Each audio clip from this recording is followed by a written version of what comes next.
All right, beautiful people. Hello, and welcome back to my YouTube channel, A Radical Relationship, where we are talking all things faith and all things lifestyle. All right. Today, we are diving in on the topic of discerning God's will. Probably could tell that from the title. Okay. So we're diving in, and I wanted to just start out with just a little bit of background on kind of what sparked my thoughts about this topic. So really the question that we're tackling is it God's will if it didn't work out? And the reason, or kind of how the question even came about, was because I was having this discussion with two of my friends about excuse me, this Instagram post, and I don't know what that's about, excuse me. And the Instagram post was basically suggesting that, like, it's better to not really post your relationship until you get engaged or married, so that way you don't have to kind of deal with any embarrassment that comes from a failed relationship. You don't have people all in your business, and you know for sure that this thing is gonna work out, which to each its own. It's up to y'all what y'all want to do. Okay. But we were just talking about just some of the implications of the underlying meaning of a post like that. Basically, one, is a relationship a failure because it didn't work? Debatable. Was it not God's will just because it didn't end in marriage? Debatable. Is there some fear there of just trying to save face because, you know, you were posting about this person and then all of a sudden they pictures down, or y'all didn't get engaged, or they moved on, and so you feel a little bit embarrassed? Probably. So it really just begged the question about, hey, what's the measurement of success? What's the standard of success? And in that situation specifically, it sounds like is not successful or is not of God unless it results in, finish the sentence. Our measurements of success can be similar, right? Marriage, a promotion, XYZ situation working out the way that we thought. But I'm reminded of the Beatitudes because we're going through those in our series at church. And they are found in Matthew 5. So I'm going to turn there in my phone, and starting in verse 3, it says, "Blessed are those who are poor, blessed are those who mourn, blessed are those who are humble, blessed are those who thirst and hunger for righteousness, blessed are those who are merciful, blessed are those whose hearts are pure, blessed are those who work for peace, blessed are those who are persecuted for doing what's right, blessed are those who are mocked and persecuted for being a disciple." So the measurement of blessings, the measurement of success, the measurement of, oh yes, this is God, is much different than what we would just normally think about. And so I've learned a lot about this. This question really hit home for me, just working through everything with my marriage and that not working out the way that I think would be ideal, you know, the way that the world would paint as ideal. And even wrestling through that myself when I've tried so hard to be in line with God's will for my life and then it not work out. Okay, where did I go wrong? Where did I miss God? Where were the steps, you know, that I should have taken? What should have been done differently? And really by asking those questions, I'm looking to correct so that I can check the right boxes the next time if I miss one of the boxes this time.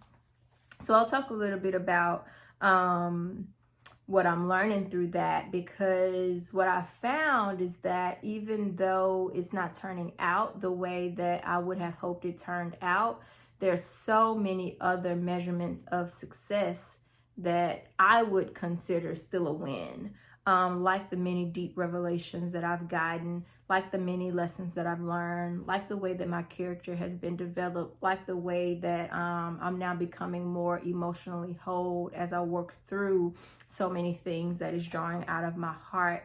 How much better I know myself in this situation, the wisdom that I've gained to know how to move differently the next go round.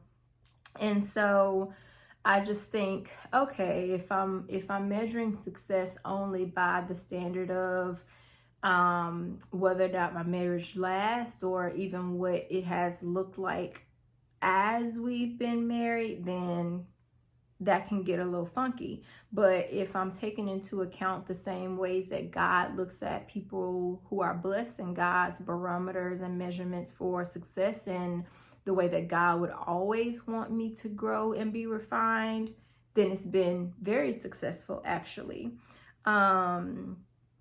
One of the questions I wrote down was, but did it have to happen this way? You know, like when it doesn't turn out ideal, it's like, but does it have to happen this way? And the answer is like, sure, it could have happened a different way, but I think that God knows us well enough to know what things are going to draw us out in the way that, one, most glorifies him, and two, the ways that like draw us out the most, what it is that we need. And so for me personally, this has drawn me out, you know, in amazing ways that I'm actually grateful for. And so I was talking to my counselor about, you know, just what's the balance, okay? Like, clearly there are going to be things that, you know, decisions I'm going to be faced with, and I want to be in God's will, and they're going to be just practical wisdom, you know, and how to move in certain ways. And so my question to her was, you know, what's the balance? And I want to share a quote from an article that I was reading on this website called Desiring God by John Bloom, who I love. I love his writing. I own a book by him. I'm pretty sure he's the author of one of my books over there. And he pretty much summed up everything that my counselor had to say. And the quote is, living in the will of God is more about resting in his sovereignty than wrestling with your ambiguity.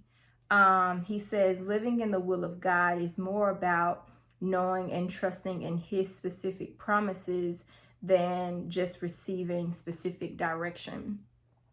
And the scripture that he cited was in Hebrews 11, verse 8. And it says, it was by faith that Abraham obeyed when God called him to leave home and go to another land that God would give him as his inheritance. He went without knowing where he was going. I just love both of those quotes. Living in the will of God is more about resting in his sovereignty than wrestling with your ambiguity. And the advice from my counselor was right in line with that, where she was just like, I just tend to move in a different way. It seems like me, are looking to fit what you want to do within the parameters of God's will, quote unquote.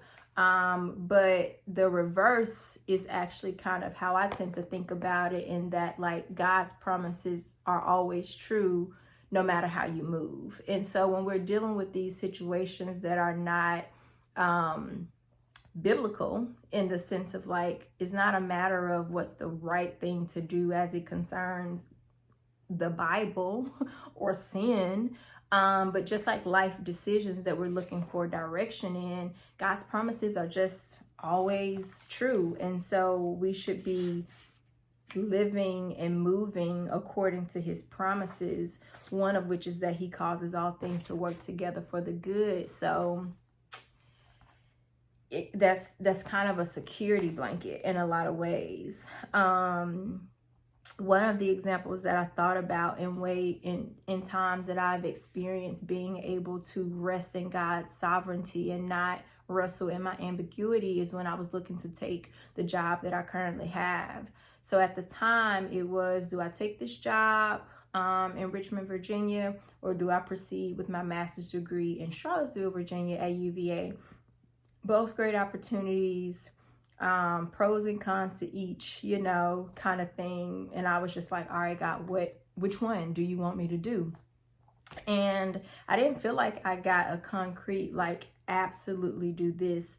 What I felt was that I was presented with two options and God was like, hey, choose one and I'll move through it. And it was really cool looking back in hindsight. Once I made my decision to take the job, I felt that confirmed when I got involved with my church here, got baptized, all of that kind of stuff. And then I was like, okay, God really met me here. And then I learned that we had a sister ministry in Charlottesville, Virginia. And I chuckled because I was like, all right, God would have met me there too, if that's where I chose to go. So it was cool that, you know, it wasn't about needing to find the precise thing to do. It was truly, hey, make a choice and I'm going to meet you there. And I appreciated that. There was another passage that I wanted to look at. Let me see where it is. He says,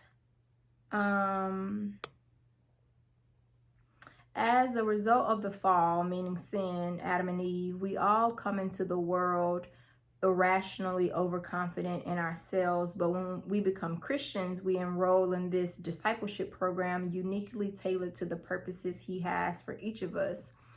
God knows that for us to live according to His will, our fundamental need is a significant loss of self-confidence and a significant gain in God confidence. But this is usually not our felt need. The need we typically feel is to know specifically what we're supposed to do, where we're supposed to go, how our needs will be provided, or why the terrible thing happened. So what he's saying is what we actually need is to lose this self-confidence that we have and just rely on God and trust in God and depend on God. But instead, what we look for are the concrete answers that feed kind of the wrong need in some ways. And the way that my counselor described it to me was like, oh, you want to walk by sight and not by faith, right? You know, because you want to feel like everything is going to be exactly right. And this is exactly what you should be doing before you take a leap, as opposed to, I got to trust that God's promises are good no matter what. And so then I was thinking, but no, for real though, how I'm supposed to know God's will. And so I did want to end with just a few pointers and an example of ways that I've seen this carried out. The Bible is always the first go-to. So in whatever decision you're contemplating, whatever wisdom the Bible has to offer as it relates to that situation directly or indirectly, or whatever the case may be, that's always the first go-to.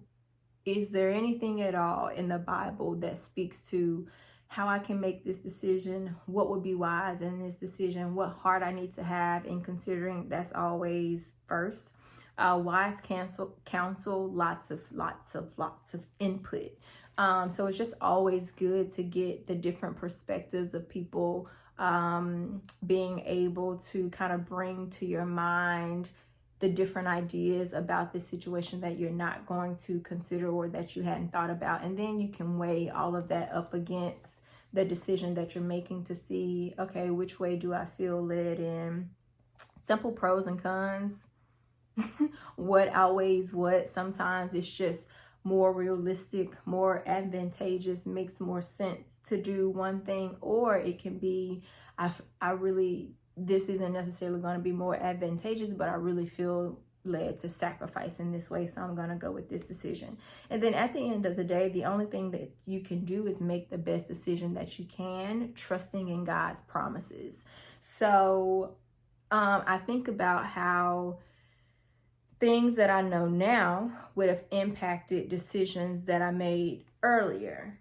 And that'll always be the case in my life. So the only thing that I can do now is do the best that I can to make the best decision.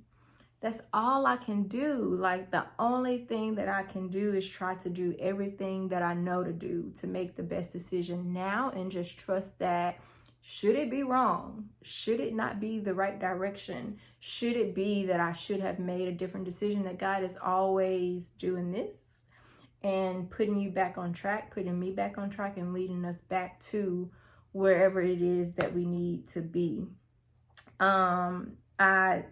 As I was thinking about that, I thought about different examples that I have in my life of people who have felt tugged in a direction, made the decision, and then just continued to allow reality to play out. And that's been a huge lesson that I've learned as well, is that, like, okay, once you get your mind fixed on what you want to do, don't just eliminate all other options in your mind, but allow the reality to still play out, to unfold, for that to manifest, not you maneuvering the situation to make it happen because you're so set on it. So that's been huge for me as well.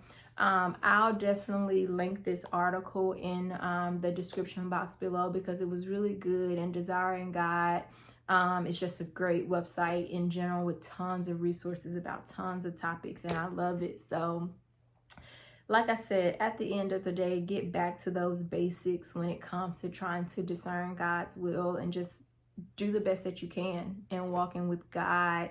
See where he leads you, and worst case scenario is learn from any mistakes. All right, God's always got you. Hopefully that helps someone. Until next time, folks, we are out. Bye, y'all.